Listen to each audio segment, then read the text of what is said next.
Welcome to the Biz Bash podcast, where we make biz strategy a piece of cake. I'm Elizabeth. And I'm Cami, but you might know us better as Eliza Ann Calligraphy and Cami Monet.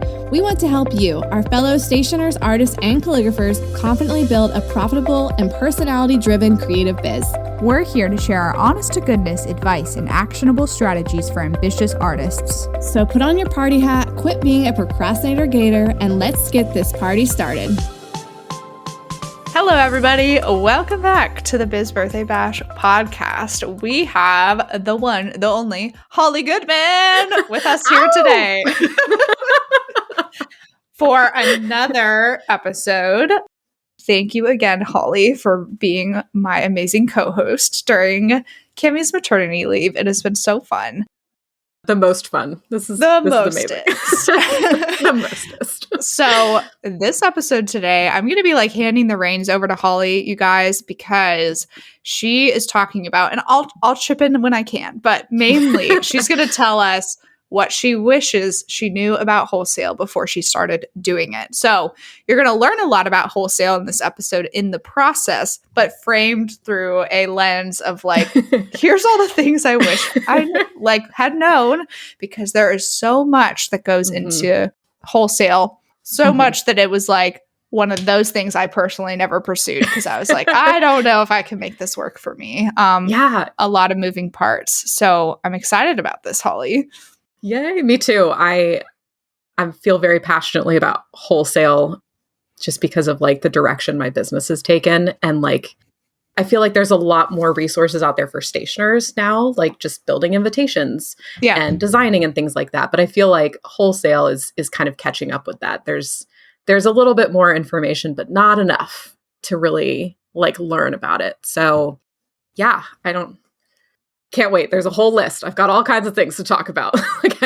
Where do I start? It's I'm already overwhelmed. I'm already overwhelmed. Yes. And that is honestly how wholesale felt to me at first when I started it too, is there's all of these weird terms that people use and all of these different ways of running that side of the business that you just don't know about, because it's not something that's just out there and people use these terms all the time. Mm-hmm. I remember the first time I heard MOQ and case size and, things like that with wholesale. And I was what does that mean? Yeah, I know that MOQ is minimum order quantity, but I don't think I've heard case size. So that's a new one for me. All right. So I'm going to learn stuff from you. Yeah. Where do you want to start? That's the biggest question. You've got so many good bullet points. So I guess I'll let you run for it. Maybe you could just start at the beginning, because I don't know if there's a particular order they need to go in. So, I kind of tried to go in a little bit of an order in my thought process of how do you start a wholesale line? Okay. Or how do you transition from retail into wholesale? And, there's not really a linear path, I feel wholesale is really trendy right now. And, a lot of people kind of go into wholesale thinking that it's just retail cut in half. You take your retail price and you slice it in two, and then that's just wholesale. And that's just not how things work. But I guess the most broad overall important thing is your product line that you want to develop, is that conducive to wholesaling? Do you have a really cohesive line? When people look at your products, do they know that it's yours? Or do they think it's someone else's? How many rifle paper knockoffs are there out there that people look at it and say that looks like rifle paper, but it's not. You need to find your own voice in the product world, just like you do with invitations, or just like you do with hair and makeup, or whatever it is that you do. It's very important to have that. It's just going to contribute to your success if you do that. Mm-hmm. I know a couple of my friends, when it comes to product or product line cohesiveness, they use a similar color palette across all of their products, or a similar style. Cami always includes watercolor in all of her designs because that's what she does. She's a watercolor artist. So you know that that's what she's going to offer you when you go to her site. And that's very, very important. And you have to you have to really narrow that focus before you start diving into wholesale, I feel like. Otherwise, your product line is just all over the place and people don't know what it is that you offer. And it just becomes very confusing for people and they won't buy. So yeah, that's kind of like the basis. Like, can you do that? If the answer is yes, okay, like move on to the next step. If you can't, no big deal. Wholesale isn't like the be all end all to everything. Retail is where you make all your money anyway. So yeah. Very true. I completely agree with that. And I do remember in my short time of doing things with the Thank You Society, which I never did wholesale anything through there, but I developed some greeting cards and collections. And there was something really powerful about choosing a color palette, and I kind of stuck with it. I was like, this all looks intentional. Yes, exactly. It all looks like it belongs to the same brand. And that was the first time I felt like I had truly built like a collection of things that kind of made sense. Like that was very fun for me creatively. Yeah. And then when I was really starting to think about more of like what wholesale looked like, I was like, ooh. Yeah, and your collections don't have to look the same across all your collections. Like you can release like a summer collection that's super bright colors and like fun designs, and then a winter collection that's more reserved and like clean and classic. It doesn't, all of your products don't have to look the same. I think that's where a lot of people kind of fall into a trap is like, all of my stuff has to look similar. Like, no, it doesn't. It just has to be you. And I'm not really good about collections myself. I kind of design things like willy-nilly. Like whenever I love something, it just becomes part of the catalog and that's just it. And I think my buyers have come to like expect that from me. So I think I've kind of built that reputation a little bit. Like we never know what we're going to get with Holly, but we like her style. So we're just going to buy from her. Yeah. So there's no like right or wrong way to do it. But I will say like industry standard is kind of like, it's a very like collection based thing. Like you said, with Thank You Society, you have like a color theme in mind and all of your cards or whatever it is, your giftables or paintings, they all kind of mimic each other in terms of colors. And I think that really works well for you as a brand. Yeah, I had a fun time doing it while it lasted.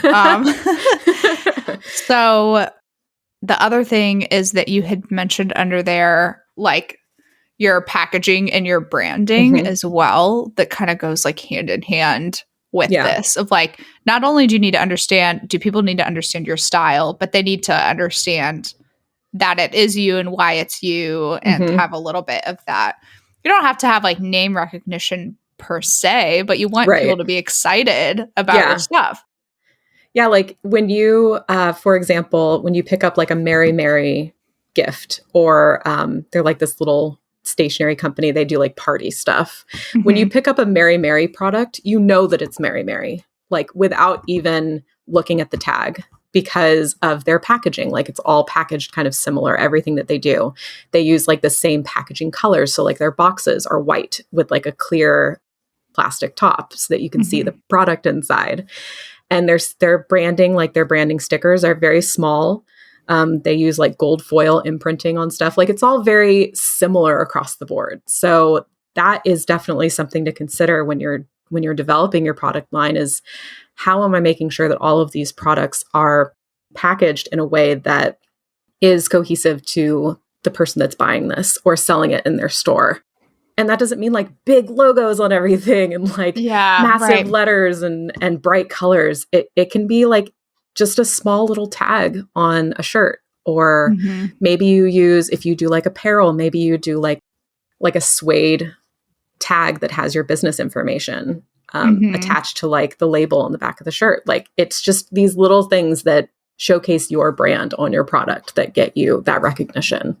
Yeah, I feel like Cammie's done such a good job of that with all of her packaging stickers. Like she literally has a drawer in the office that's like multiple drawers and they're all dedicated to a different type of sticker for a different product. But all the stickers are like the same color scheme. So she has like her blue color that she uses most of the time. It has like white lettering on it of some sort with her logo. And so there's specific ones for the greeting cards and the tea towels and the party pennants, but they all have the same color scheme and like branding and look carried throughout. So it's like obvious like the moment you pick it up, like where it's coming from.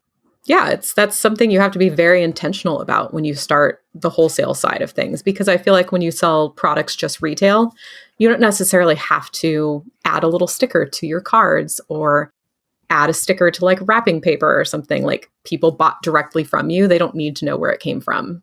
But if you're trying to get your products into other stores, like the people that are shopping in these stores have likely never heard of you.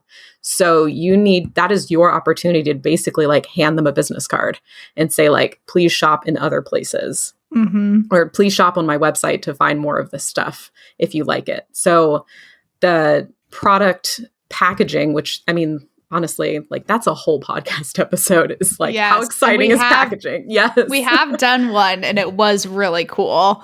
Yeah. I mean, there's so much to that. Like you said about Cami having drawers and drawers full of just stickers. Like that's not even boxes or clear bags or anything else that you need to package your products. Like that takes a lot of thoughtfulness and thinking about the mind of your consumer and how they are looking at your products in stores. So holy moly, like yeah, nice little tangent there. Ooh, we're already like, we're opening up this can of worms now. Yes. Okay, let's move on to your next point then of now that we have our collections, our products, and we know where we're going. Yeah. Buying in bulk. Woo! Oh my gosh. So this is a tough one. And I think that the A to Z directory really helps with this a lot too, is, you know, you need to have like a list of vendors that you can go to that can create your products for you at a wholesale price, not a retail price. And I think that probably a lot of the listeners do invitations and get their pricing wholesale through like Princewell or, you know, something like that. So you're already, you know, benefiting from that. And you already know about profit margins and things like that for your products, or for your invitations, but it works the same way with products. So you need to develop relationships with vendors that can get you the cheapest possible price for your products so that you make the most amount of money on wholesale. Because I think and I actually wrote down the formula for wholesale, because last time we did this, we were like, it's like this times this times this. It was a hot mess. It was a hot mess. So the reason that you need to get the lowest possible price point on producing your products is because your wholesale pricing is usually your cost for the products, and you multiply that by either 2 times, 2.3 times, or 2.5 times. There's like it depends on what sort of product you're creating, will determine like how much you can mark that up for wholesale. And that will equal your wholesale cost. So you can see like if you buy cards and they cost you 50 cents each, and you mark that up 2 times, your wholesale cost is $1. And that's just for the card. Like you still have to add in the clear sleeve and the envelope. And, you know, like these costs add up really quickly. So you want to make sure that your product pricing is as low as you can possibly go so that you make as much money as possible. Yep. That's kind of the name of the game with everything though. Like, yeah. And that means that usually like you have to buy in bulk, because you can't just buy like 50 cards or 50 envelopes and 50 clear bags to assemble these packages together, these products, and expect to get the best possible price on that. Buying in bulk gives you a discount. And so that's like kind of where this problem comes in of switching from retail to wholesale. Like you have to have like some funds in place to really get more stuff made. Yeah. And sit on product for a lot longer, probably while you're getting started. And yeah, I'm kind of getting ahead of myself a little bit, but no, that's okay. I mean, because I'll say that for anybody who's like curious about like margins and how some of the pricing plays out, like our most recent year in review where we did for 2021, Cami was like really honest about like how much she spent on product for last year. And that adds up very quickly because it's not just product, it's all the stuff for the shipping and the packaging and everything, you know? Right. It's a lot. Yeah. I mean, at any point in time, I think I'm probably sitting on thousands of dollars worth of product in my studio that's just like waiting to be purchased, whether it's through retail or wholesale. And those thousands of dollars, like I haven't gotten paid for that. That's come out of my bank account. And it's just, please buy this kind of thing, you know? So you have to be ready to invest that kind of money into your products. And I think that kind of transitions a little bit into like having enough inventory to meet wholesale demand. So like you can't just buy like 20 cards and expect to do really well in wholesale. You have to have a lot more product ready to move in case somebody wants to buy more than 20 cards, you know? So that's why we're often sitting on so much inventory, is because those products need to just be like ready to go at a moment's notice. Unless you do like made to order, like handmade candles or pottery or something like that, then it's a little bit different. We're just kind of talking like general ready to go, ready-made products in this episode. Yep. I think like specialty made stuff would have to be a whole nother yeah, that's like a totally different animal. yeah. Because you have to like place like, and if you do like, you're buying pottery and stuff from people, it's almost like you have to like place special orders with them because well, and they usually have longer lead times, you know, because they're making everything to order. Whereas something like we do with stationery is just kind of like, oh, I have to pull some cards off the shelf and like package them into a little box. So it's much easier to do something like that. But, and also like smaller margins, you know, when you have a product that's smaller and cheaper. So like, exactly. There's a reason why you don't only wholesale greeting cards. Like there's a lot of other products, but I'm sure that will come in later when we talk about pricing. yes. Go ahead. Oh, I was just going to say, I think we kind of covered the buying in bulk thing. Like that's a pretty basic starting point for wholesale. But a question that I get a lot, and a lot of people have asked, and I've even asked many times, is like, where am I going to sell my products? How am I going to get all of these products in front of people to buy them? Because you can't just walk into a stationery store or a like gift store or something and say like, hey, here's my stuff, please carry it. They don't. The people that do retail shops don't like that. They do not like that. And I have firsthand experience with this because before I went completely full-time with Sablewood, I actually worked at a stationery shop for about 2.5 years here in Seattle.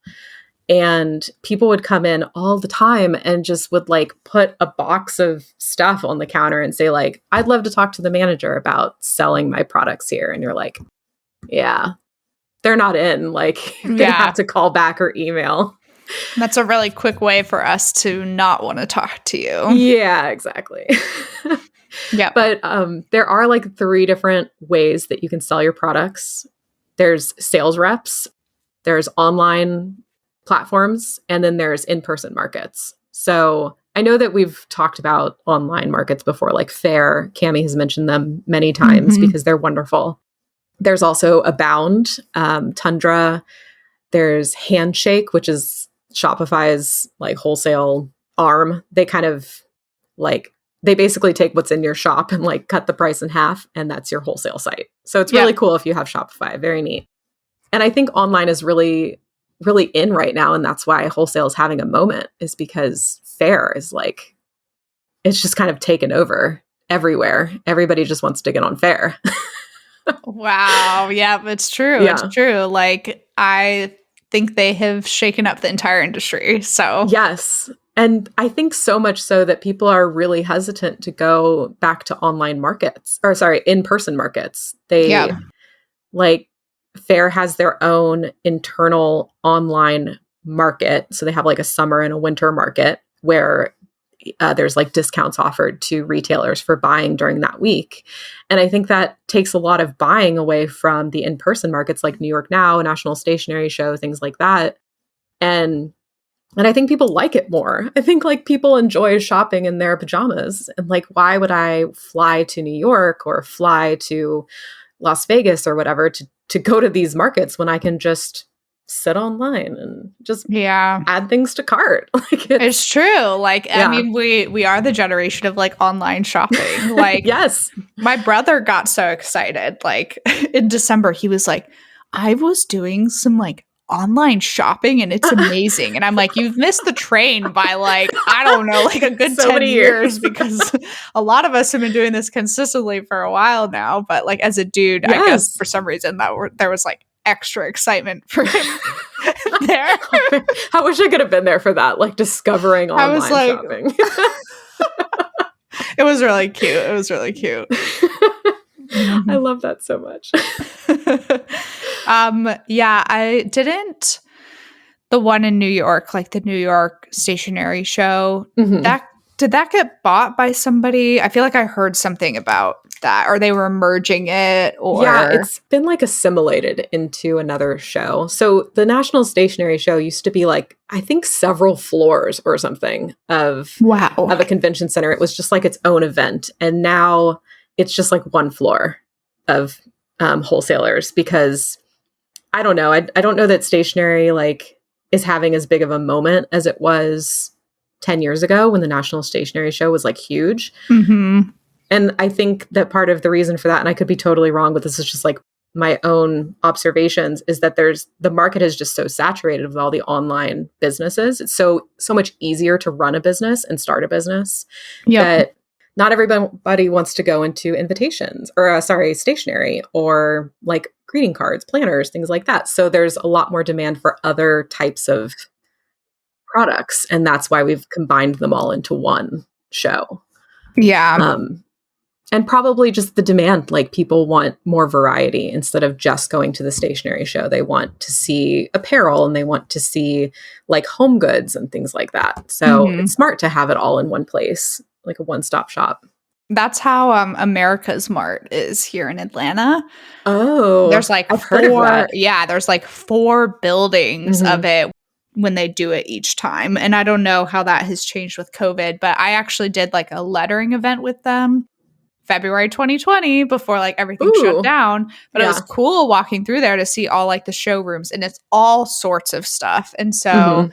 I think that there is kind of like a wide appeal for that, like you said, instead of Yeah. being so niche. But Yeah, I mean, I exactly. did love hearing about the stationery show. Was like always like so cool. So That was goals for me, stationery show. From like the minute I graduated college, I was like, I will be there one day. I never made it.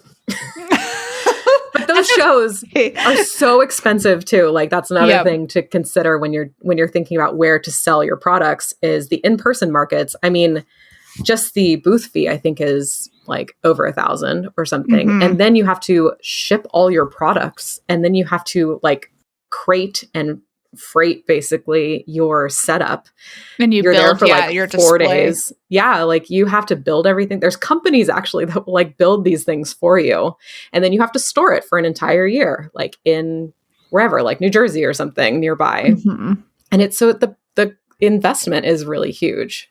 So if you're just starting out, like that's definitely something to consider as maybe an in-person market in the future. But like online is probably the best way to go. It's got the lowest overhead and all of that good stuff. Mhm. And then there's sales reps, which I wish everyone could have seen the look on Holly's face when she said that.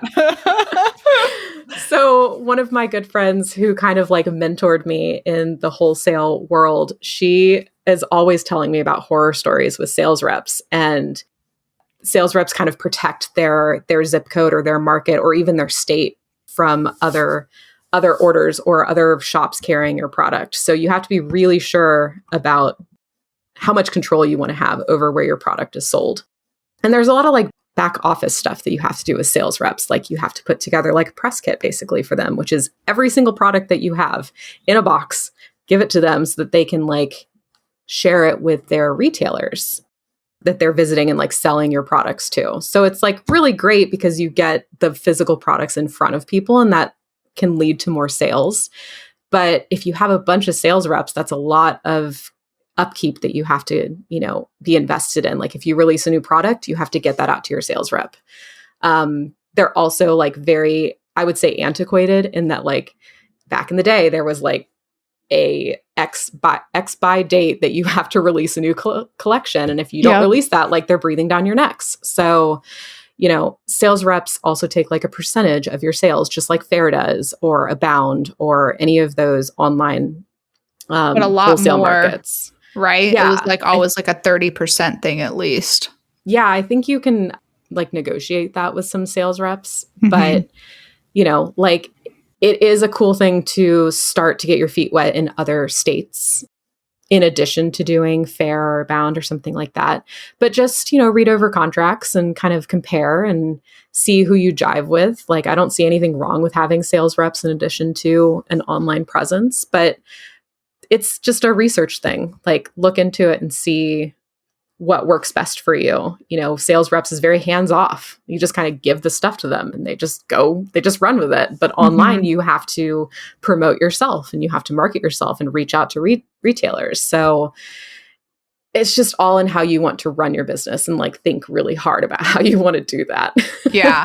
And I will say, because I'll throw in a fourth one too, is, well, of course, selling, this is where you sell your products, which is for the most part probably like online.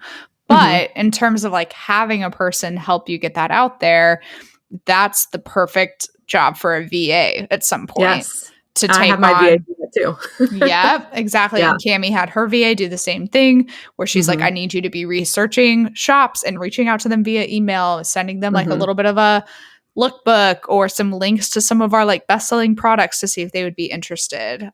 Yeah. And so that's a great way to kind of like have a little bit of like a sales rep help the way that they would help you, but then like it's because they're hired directly by you. It's just like underneath your brand. So yeah, it is tough. I do feel like the sales rep route has taken a hit. You know, that's not where people are going to be looking first. Exactly. So, yeah. Yeah. It's a very interesting market right now, I think, for wholesale. Things have just changed so much just in the last couple of years since the pandemic started. It just has turned the whole industry kind of on its head. But yeah, I think that pretty much covers like where to sell your products. Yeah. Okay. I feel like this is a big one. The inventory aspect of doing wholesale. I know a little bit of this from talking to you, talking to other people, talking to Cammie, you know, what it looks like when things are like exploding over every like corner of your house. Yes. Yes. So yeah, tell us all the things about inventory. So like I mentioned before, you're probably going to be sitting on hundreds, if not thousands of dollars worth of product at a given time. And what does that look like physically? I'm sure you can imagine it looks like just a total mess. It's just boxes. You're constantly unpacking boxes. You're constantly putting things away. You're constantly assembling things. There's a lot of organization that's involved in inventory. Like when you get an order for something, you have to know where that product is so that you can pull that product and package it. So not only do your products take up a lot of room, but you have to have everything structured in a way that makes sense to you and makes it easy for you to go in and assess like what needs to be reordered or what you have plenty of, or what is doing very well selling wise without looking at a spreadsheet or something. Like I can walk into my storage area and say like, okay, these pins look really low. These keychains are super low. I have plenty of these stickers. Like this is what I need to order this week. So at a glance, you need to be able to see what's going on, like what the health of your inventory looks like, basically. Yep. And that means having a designated spot for each product instead of like having them all thrown in the same box and they don't have anything to do with each other. Yeah.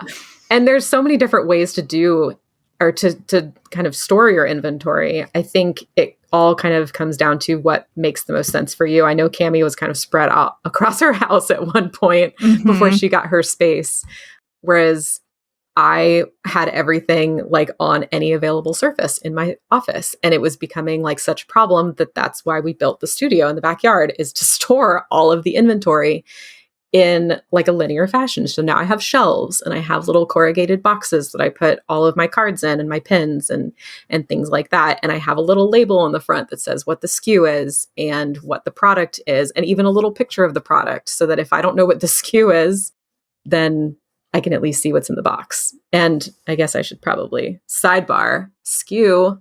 Yes, I know Cammie has mentioned this. Let's talk about SKUs. Yes. So SKU stands for stock keeping unit. And that is a way for many things to happen. It's a way for you to keep track of the inventory that you have. It's a way for retailers to order your products. And it's a way for you to effectively like sync everything across multiple platforms. So for instance, a SKU for a greeting card that I have says love-favorite. So all of my romance, love, wedding cards are kind of categorized under the love category. And then the actual kind of like physical characteristics of the card are added onto that. So the love favorite card says you're my favorite on it. So it's really easy to kind of understand like what the SKU name means and corresponds to. So if I were to hire somebody to come in, they wouldn't have to like think about something. Like if it said, thank you 25, they'd be like, what is that? Like, thank you 25. 25 is just a number. So I like to designate products with a little bit of a description in the SKU. And that way retailers can kind of see that as well. They're not ordering thank you 25, love 25, forever 15. You know, they actually see like in their order form, oh, I ordered love favorite. I ordered thank you roses or whatever it is. And so it makes a lot more sense, I think, personally, to have naming systems like that. Yeah. But yeah, and SKUs as well. I think that there isn't technically a minimum number of SKUs you need for wholesale, but I think it's very beneficial to have 75 to 100 unique SKUs. So that's unique products. And that kind of tells retailers that like, I'm serious about this. I have like a plan in place for my brand. Yeah. I have products that like, I know how to develop them. I know how to sell them, things like that. So I've seen plenty of shops with 4 to 5 SKUs, like maybe candle making shops or things like that, maybe t-shirt places. And they just like, those are their best sellers and that's just all they sell. But I think for like a stationary specific business, the more SKUs you have, like the better off you're going to be. And you get rewarded in search results on Fair and Abound for having more SKUs. So, it's in your best interest to create as many as you can. Don't just like throw out ideas and like see what sticks or anything like that, but be intentional with it and develop collections and things that work well with each other.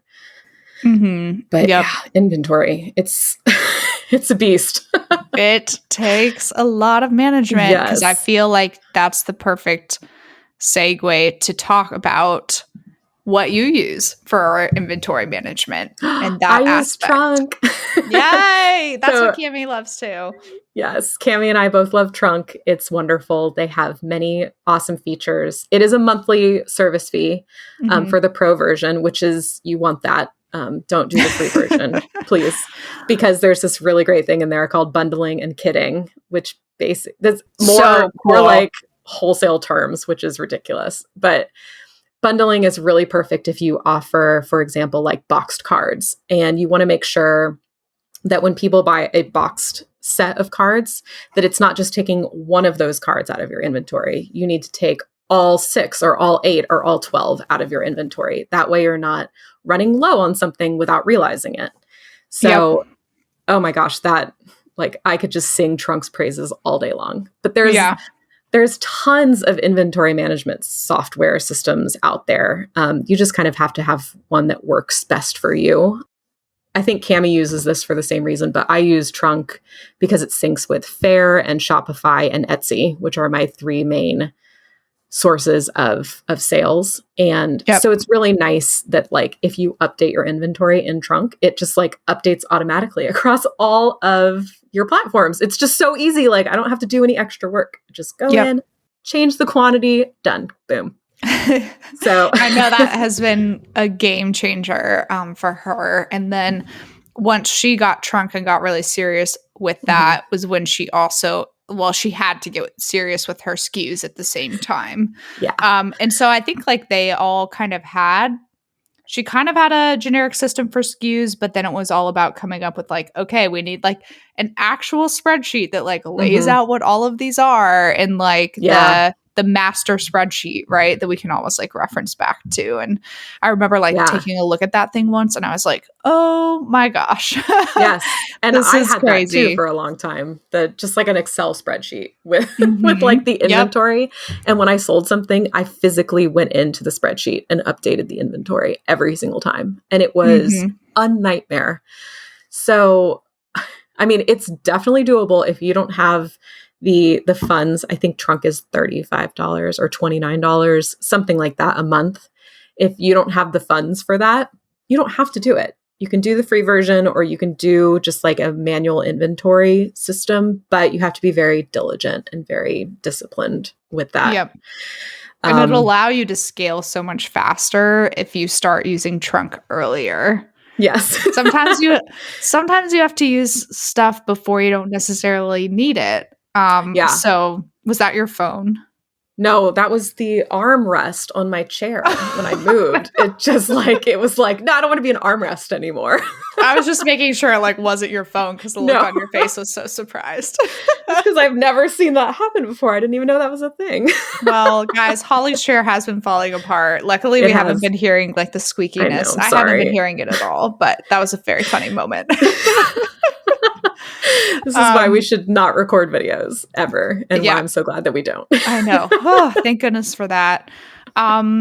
Okay, so I think talking about Trunk, I think we're good. Start using it before you think you need it. It'll benefit you in the long run. I'd be so happy. And let's move on to the marketing aspect of this. Yeah. So specifically, kind of staying in touch with all your retailers.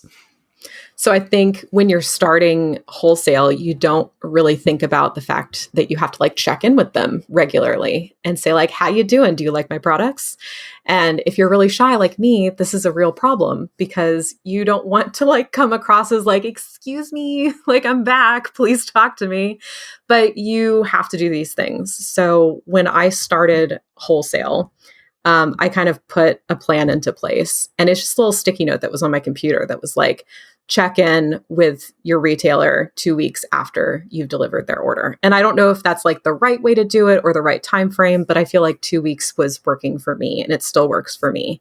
So I'll send a follow-up email and say, hey, I saw your products were delivered. So excited to have them in your shop. Is there anything that I can help you with? Are there any products that you need to reorder, or how are they doing? And just build a relationship with them, because Wholesale is all about the relationship. It's not about sales like retail is. And it's way different in than a email funnel that you would do with your retail clients or customers. You really want to be friends with these people, these stores, because they're your biggest advocates. They're going to tell you what's selling and what isn't, and what's trending and what's doing, what direction your business should go. I've even changed some of the products that I offer just based on feedback from retailers. Hey, these vow books, for instance, that we ordered, we really love them, but do you have anything in silver foil? And I'd be absolutely, I sure do. Let's do it. And so you get so much great feedback from your retailers. It's really, really important to keep in touch with them, not just send the product and then just be done. Yep. Yeah. Some people build a separate email segment to nurture their retailers. I do think the one-on-one touch points are so important too. Yeah. But in the way that you market and the way that you speak to them and talk to them is just different from your average customer. So it's almost you need even if it's, 20 people, they need to have their own segment of updates that they're getting from your business of what's coming down the pipeline type of situation. So exactly. Yeah. And I think that kind of feeds into a separate goal that you just need to have as a wholesaler, a new wholesaler, is how many stores do you want to carry your product line in by the end of the summer or by the end of the year? Having those kinds of goals in mind really helps you stay on top of your marketing, because you think oh, I only have 5 stores that I'm in. I wanted to be at 15 by the end of the year. I guess I have to really step on the gas and get this moving. So what are your thoughts? Sorry, I don't want to cut you off. Go ahead. Cut me off. It's good. No. I was what are your thoughts from, because obviously we're talking about staying in touch with the retailers. What are your thoughts about having an updated list of retailers on your website?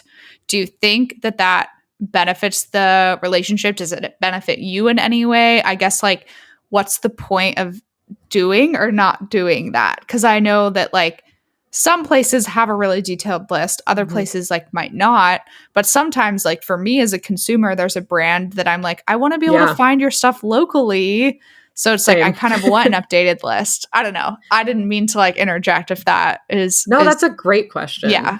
Yeah. I think that's another thing that you can consider as a new wholesaler is, do you want to build that relationship by also having like it be a little symbiotic? Like, I'm putting your store information on my website because you carry my products. This could drive traffic to you. I don't see why that would be any like a detriment to the store at all, because they want more people coming in to their store. And you just never know who's going to be looking at your website thinking, I need to find somebody near Atlanta or like in the Georgia area that carries this product. Yeah. Because I've definitely done that before. And I've been so frustrated when someone doesn't have that listed. But in like on the like minus side of that, I guess, the other side of that coin is you have to keep that updated. So like, how long do you let retailers stay on your website before you remove them? Like, do they have to order from you every month, every 6 months? If they like don't order every quarter, do you remove them? So it's another form of keeping track of things that you have to think about. I did not think about the other side of it. I did not think about that. Yeah. But that's just another column on your spreadsheet, I think, where it's like, I've reached out to this retailer on this day, or however you keep track of when you reach out to people or how you reach out to them. It's just another way of saying like, all right, well, this is the last day they ordered. It's been 8 months. I guess I'll just remove them from the list. And that kind of works the same as like zip code protection, which is something that is also one of those like wholesale centric terms. Zip code protection is a thing that is always turned on in Fair. I don't know about Abound or other places, but you can turn it off, and I recommend turning it off.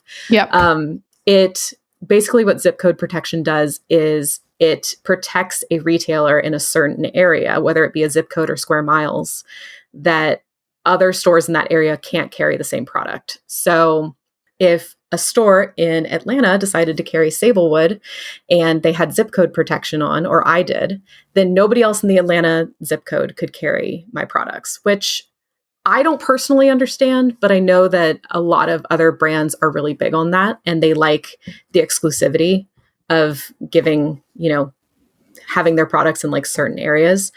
But it also comes down to investment as well. And I know that I'm getting into like way like nuanced stuff, but it's so exciting to me, and I just love all the wholesale stuff. These are just things that you're going to kind of come across as you get into the wholesale world. I guess there would be part of that if someone did have zip code protection, maybe they're like, okay, I can move your product faster, like because people aren't seeing it in multiple places around the city. And then I'm ordering more from you, like a lot more from you. Yeah. I mean, to guarantee zip I don't personally like it, but yeah. I think that what a lot of new wholesalers do wrong is they don't really understand how zip code protection works in their favor. Like, in order for me to give someone zip code protection, they would have to order like $2,000 worth of product from me, like every month or 2 months, maybe every quarter. I don't know. It depends on the product and how much they're ordering. But like, why am I going to give zip code protection to someone that ordered the minimum order every 6 months? Like that to me is not worthy of zip code protection. That's just a one-off order at that point, and I have no ties to you. Like, you have no ties to me, clearly. So I'm not going to reward that in that way. So just something to think about. Just reach out to Fair, email them, tell them to turn it off, and they will. Right. Like, it'd be different if there was like a really like crazy cool, like let's say stationery store in New York, really high end, gets tons of foot traffic. And they're like, Holly, we're designating an entire corner of the store to like your product, for let's say like half of the year or something like that. And you're like, okay, we can work out something. Like, I'll protect you like during this time, and my stuff won't be in other places in the city. Yeah. I mean, that is a really great conversation to have with them.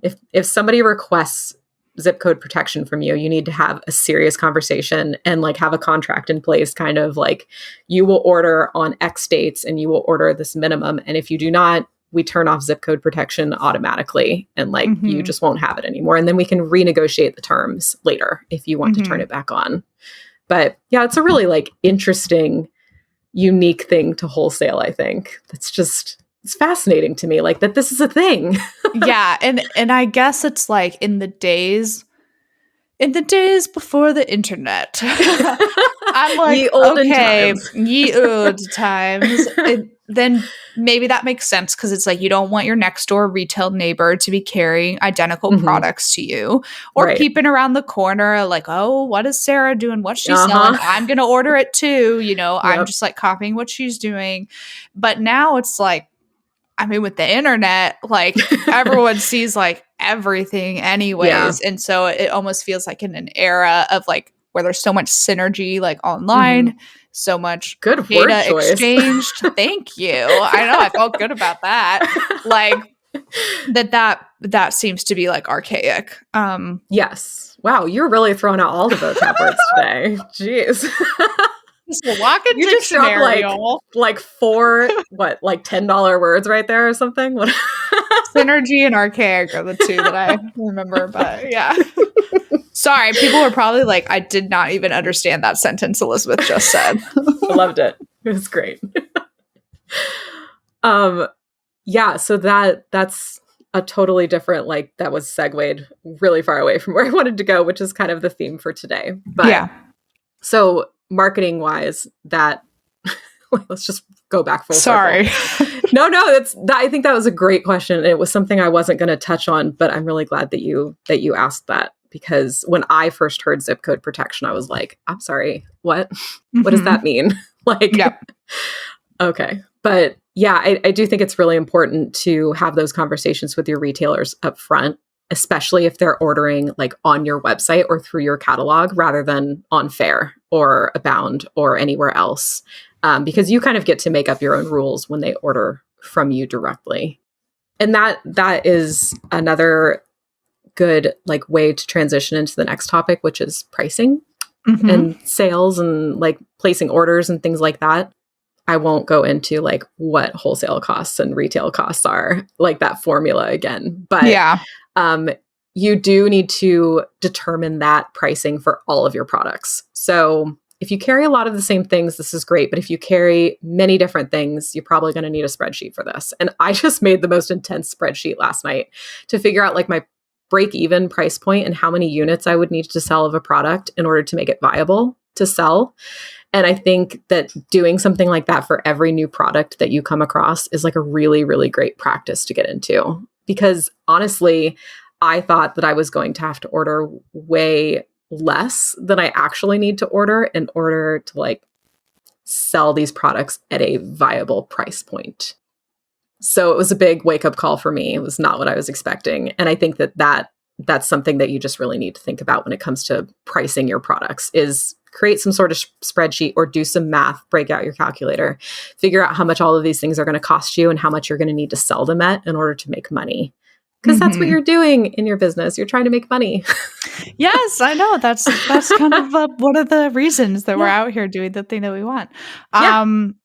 So I like that you have the information about cases because I was like telling you, I don't know what that means. Yeah. But I'll let you talk about maybe like MOQ first, I guess. Yeah. So MOQs, which is your minimum order quantity, is how many, well, really we kind of use it as like pricing, I think.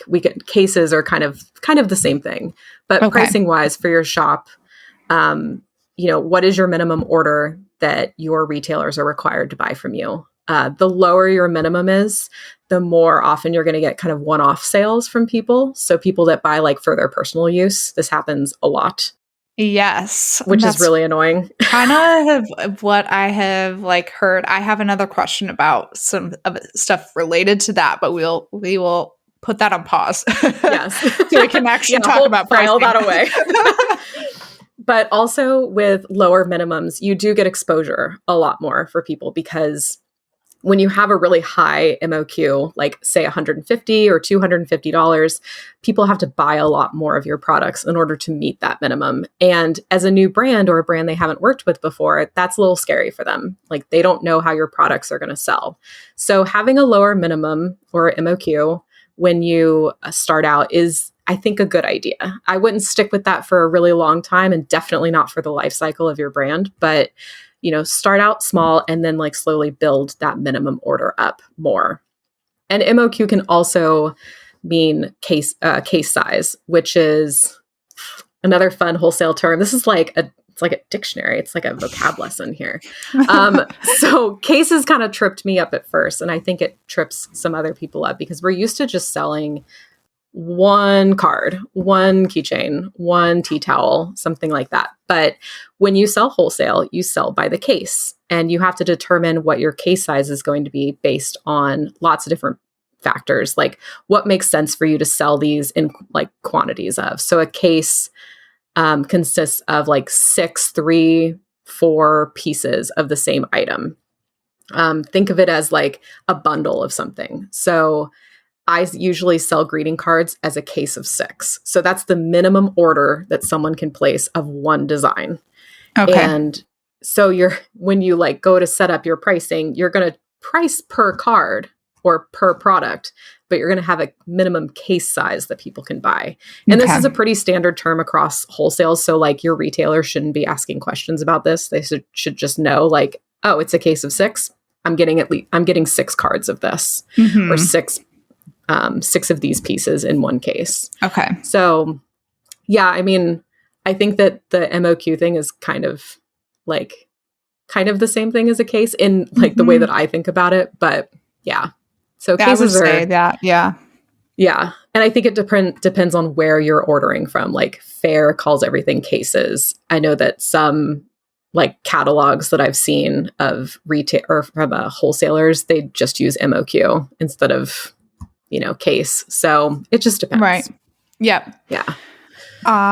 Yeah, that makes a lot of sense. Okay. Do we want to talk about, we talked about packaging a little bit like earlier in the episode. Do we want to talk about that right now? Or do you want me to ask the personal questions first? Ask the personal questions. I'm ready. Okay. So a friend of mine, because I've played around with the idea of having a retail shop before, not to sell my own product, but to sell other people's products, because I think there's like a hole that could be filled on like Marietta Square if something was like done right.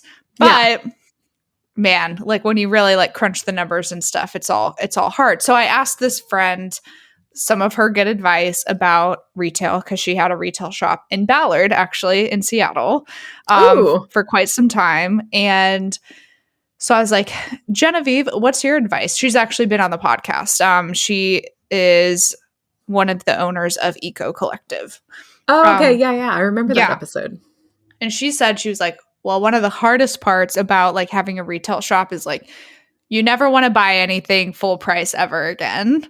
And so that kind of comes into the like, when people are buying your products, like for personal reasons, like kind of like the ethics of that. So that's kind of like the first equation of this. And then obviously like MOQs, like a little bit of like a way to prevent that.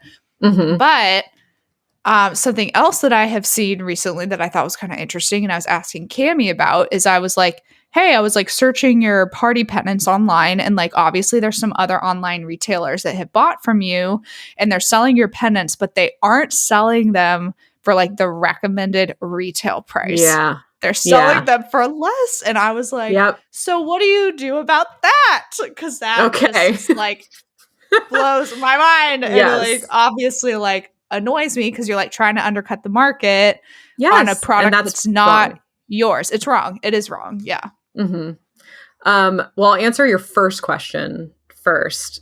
Obviously, so I like to move in a linear fashion. Except when we podcast together and we move anything but linear. It's just everywhere. So when people buy for personal use, that's obviously like against the terms and conditions of like either selling in person, selling online on an online marketplace, or selling through like your catalog or whatever. The best way to stop this from happening is to research the people that are reaching out to you to buy. If you go to their, and Fair does a really good job of, I wouldn't say vetting people because I don't think they do a very good job of that, but they do a very good job of like collecting information for you to do your own research. So you never have to accept any orders that come through an online marketplace. Okay. You can reject them. And I have done so because I just got a feeling Yep. probably rightly so, that these orders were for personal use because, for example, one of the places that bought from me was like an auto body shop. And I'm like, there's no way that you need wedding cards, like, unless somebody that you know is getting married, especially because they were ordering like one case of like each card. And I did some research. I looked it up. It wasn't legitimate. Like, there was no reason for me to think that this person owned an online store that they were selling on or anything like that. And I think that's up to you as the wholesaler that's totally your to figure that out. discretion. Yeah. And also Some people it's like, don't care. you're like, well, maybe I like also, even if you are selling them in your car shop, like maybe I don't want my cards there. Like, exactly. Yeah. You don't have to have your products anywhere you don't want them. Mm-hmm. And I know many people who are like, I don't want to sell to any online boutiques, like anybody that does live sales, because that will like discredit my brand. It'll make it look cheap and not great. And that's not right. And that's not wrong. You know, you can do whatever you want for your brand, but like you have to have those thoughts in place before you start wholesaling. Like, how do I want my brand protected? Basically, it's kind of like zip code protection, but for us as wholesalers. Yes, exactly. Yes. And it's just like owning a retail space. Like, you can control who comes into your store. If somebody is coming in and like harassing you or something, you can kick them out. Just like if somebody wants to buy your product and you don't think it's a good fit for your brand, you don't have to accept that order. And that's just kind of the end of it. And you can either reach out to that retailer and tell them why, or you can just, I mean, that's probably the nice thing to do, but you also just don't have to say anything at all. Yep. So yeah. But your second question was about retail spaces and. Yeah. Well, of people buying your product and not charging the recommended retail rate, they're undercutting people. Yeah. So it's like, if you research like Cammie's pendants online, there's a couple other online boutiques that have clearly bought them from her and are selling them. And then there was one that was priced less than the others. And I was like, that's kind of interesting. And like, how do you deal with that? You know? So I think there's a couple different ways you can deal with that. One is you can print the MSRP on the product, which is not always recommended because a lot of people don't like that. Sometimes they want to charge more. Like Paper Delights, they always like charged a little bit more for their products to like basically bake in like shipping for ordering things. And it wasn't like an exorbitant amount. It was like 25 cents or something, you know, it wasn't crazy. But, you know, you'd have to then put like the sticker over the MSRP. And, you know, it's just, and it's confusing to customers if they see like the MSRP versus like your stickered price. So, you know, that's one way that you can do it, even though it's not recommended. But the other way. Yeah. Cammie said she was like, she can't put like barcodes or anything on any products that are wholesale. Yeah. It's not really, I feel like it's more of like a publisher kind of thing. If you're working with, I see that a lot. Publishers make like box sets of cards or like notebooks or something, and they put a barcode on there because that's how they keep track of things just in general.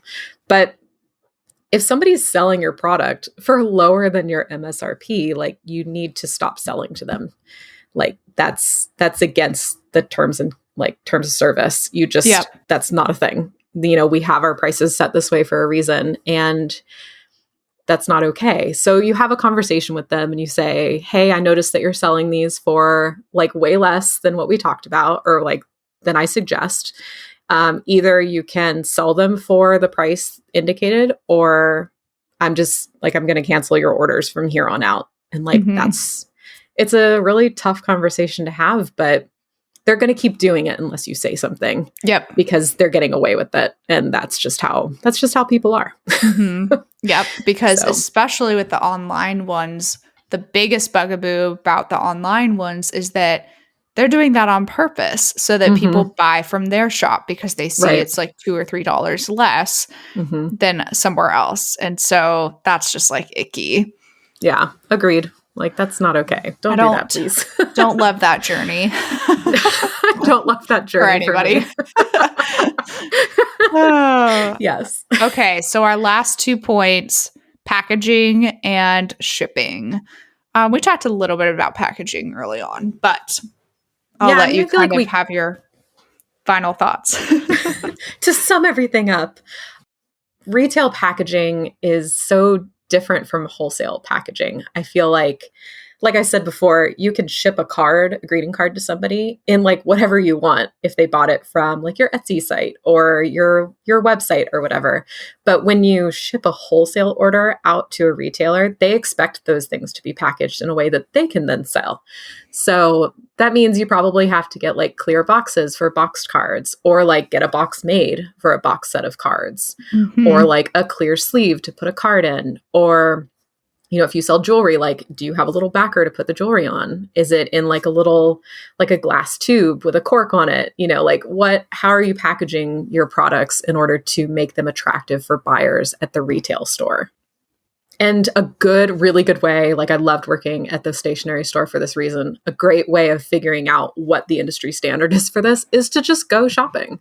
Yeah. Like go to your favorite store that carries the similar types of products that you make and see how they package things and see what you like and don't like.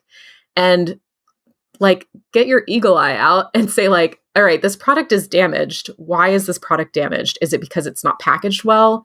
Is it because like people are touching it and it's like getting grimy? Like, what's going on that makes this packaging not as effective as the next bit of packaging? So those are definitely the final thoughts for packaging. Definitely go listen to that other episode with all of the packaging thoughts, because that was a great episode and a good supplement for that conversation, I think. Yeah. Let me see if upon quick glance I can find out what episode that was. Wasn't it like last summer? I think? Yeah, it definitely was. It might have even been earlier than that, which is so crazy. Oh gosh, was it? The time just flies. Time does fly. Okay, I'm doing one more scroll, you guys, to see if I can find that one for you. It's definitely in there somewhere. And what was it called? Oh my gosh, please tell me it wasn't back in 2020. I'm going back to 2020 now to take a look too. I know I should. Well, anyway, while you are looking for that, yes, I will tell you guys about shipping, which is another question that I get so much. Like, how do you ship things? What does that system look like? And I would say that to keep things as brief as possible, trial and error is like your best friend. Don't just buy like a bunch of boxes and just keep them on hand. Like, buy 3 different size boxes, or better yet, pick up the free priority mail boxes from the United States Postal Service. I can't believe I just said that, like spelled it all out. From USPS. I'm so used to typing that into my GPS, United States Postal Service. Yeah, that was hilarious. Oh my God. I'm like the only weird person that says that. They have a bunch of free boxes that you can use. And so those are really great to start out with until you get like a good system going for sizing. And pay attention to like the regional rate, box A and box B, like those go to different places and they're cheaper for different reasons and more expensive for different reasons. So, kind of like do some testing and see what works best. But if you do have to buy boxes or shipping materials that you actually have to pay for, so buy them. Definitely go bigger. So like get a bigger box and you can always cut that down and make it fit to what you need, instead of having like a bunch of small boxes that you could never cobble together, and make like a big enough box to fit things. And then like there's always packaging materials. There's always, do you want to use packing peanuts? They have like the eco-friendly ones, which I love. Or do you want to use like bubble wrap? Or do you have tissue paper? Or is it like the paper stuff that's like, I don't even know what it's called. It's like, I even use it and I don't even know what it's called. It's like thicker paper. It's kind of butcher papery, but it's really great for packaging and it's really cheap and it's also recyclable, which is great when you get a bunch of orders. And so, yeah, just kind of reach out to your retailers as well and get feedback on how you've packaged things and how they like it. And if they have any suggestions for you. Like, again, it's all about this relationship that you're building with the people that are ordering from you. And they have a lot of great insight that they can share with you about that. Yeah, agreed on that. I did find the episode, Holly. Woo! Yes. October of 2020. So it was... I know so it feels like that was like last summer, but that's because like time is like meaningless. But episode 72, how to win customers over with your product packaging. And that is when Cami would have like really dove into like psychology behind her packaging and how she's come up with everything. And yes. Yeah, I know. That's a good episode. Gosh, crazy. I love that episode. I'm going to listen to that again. Yes. To go back and get some inspiration. Yeah. Okay. Were you able to make your points about shipping before I interjected? Yeah, I think that with wholesaling, shipping is it's very important, obviously, but it's not like the most important thing to consider because you probably already have a little experience with shipping if you're thinking about branching into wholesale anyway. So yeah, it's pretty simple stuff, I guess. Yeah. Easy. It's more Maybe about not how easy, but simple. Yeah, it's more about how you put your products into the box, I guess, than the box itself. Right. Like, are you is like it packaged safely? Yeah, like the set of 6 cards, do they have like a belly band around them, you know? Like how it's more about like those logistics than Yeah, exactly. Like making it so beautiful like you would for a wedding client. Right. Yeah, it's not so much about the prettiness as the effectiveness of it. Like, am I opening this and everything's damaged? Because then I'm going to be annoyed. So, yeah. And nobody wants that. Nobody wants that. Yeah. Nope. Okay. Oh my gosh, this was so good because this was like so much a crash course episode in like anything and everything that people would want to know about wholesale. Yeah. And there's so much more, right? Like there's so much. Each of those could have been its own thing entirely. I mean, I think we might have also talked about like inventory at some point because I remember Cami doing kind of like a deep dive on trunk and what that meant for her business. Yeah. But I won't keep you guys on hold while I try to find what episode that is. I was realizing like we probably need to, we have so many now and they're all posts on our website. I probably need to go through and start tagging those. So if people like want episodes that are invitation specific or wholesale specific or Q&K that they can click on those. I know. Now I'm like, oh my gosh, I need to go back and do that. Yeah, that would be really great to sort through. Like, I just want to look at wholesale stuff and then you can just listen to those wholesale episodes. Yep. And I could even do like tag like guests. So if people are like, I just want to listen to guest interviews or just like, I just want to listen to Cami and Elizabeth, like people could sort through them. So I'll try, guys. I'll try for you. No problem. No promises. No promises. Sorry about it. But this one, let's see. This one will be coming out. Yeah, you guys will get access to this in like March. Oh, in exactly a month from when we're recording. So maybe I will have it at least a little bit. Like I'll try. Hold you to it, Elizabeth. Yeah. But you guys checking in. Basically know the drill at this point. Well, first of all, okay, if you're loving this episode, please screenshot it that you're listening to it. Tag me, tag Holly at Sablewood Paper. Is it Sablewood Paper Co. on Instagram? Yeah. Or Sablewood Paper? Okay. Which one? It's Co, I think. Now I don't even know. No, it's Sablewood Paper Co. Oh my gosh. Okay. Whew. And also because we talked about so many amazing things like buying in bulk and vendors and all of that. If you guys do decide to sign up for the A to Z directory, please go to bizbirthdaybash.com/Holly as your way to like thank Holly for spending this time with us and to credit her with your sign up. That would be wonderful. And to take a look at her resources too, because she has so many resources that are amazing for stationers and for creatives, and we love her. So I love you too. Leave us a rating and review. That's how I'm ending for today. That's her sign off. All right. Bye. Bye, everyone. Hey guys, we just wanted to hop in and talk about one of our amazing resources, the A to Z directory. All of us have thought at some point, how did she do that or how did she make that? And maybe you don't know where to start or how the heck to produce this amazing product you've dreamt up. Well, the A to Z directory is the missing puzzle piece in your biz, you guys, seriously.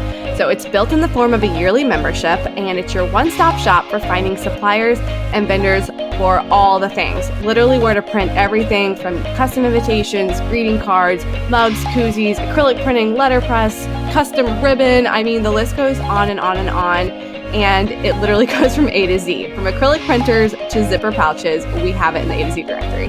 We want to help all of you search less and create more with this list of 300 plus vendors and suppliers. Don't worry, they're very organized. It's not going to be overwhelming and confusing when you join. And this membership also includes access to a private Facebook community. It's incredibly active and involved. And if you need a question answered fast, that is definitely the place to go. Yeah, our Facebook group really is the best. You guys, everyone is so helpful in there. And we're in there too, answering questions you guys might have. So it's a great way to get access to us and ask us things without sliding into our DMs. So we're more likely to answer you in the Facebook group, just saying. Anyway, also in the Facebook group, this is new for 2020 and we're really excited about it. We are hosting monthly Power Hour Q&A sessions that are live, and these are only available to our A to Z directory members. So you can hop in with us live and ask us all your burning questions in real time and just hang out with us every month. And we do these at different times so you can actually be there live, and the replays are always available in the Facebook group for members.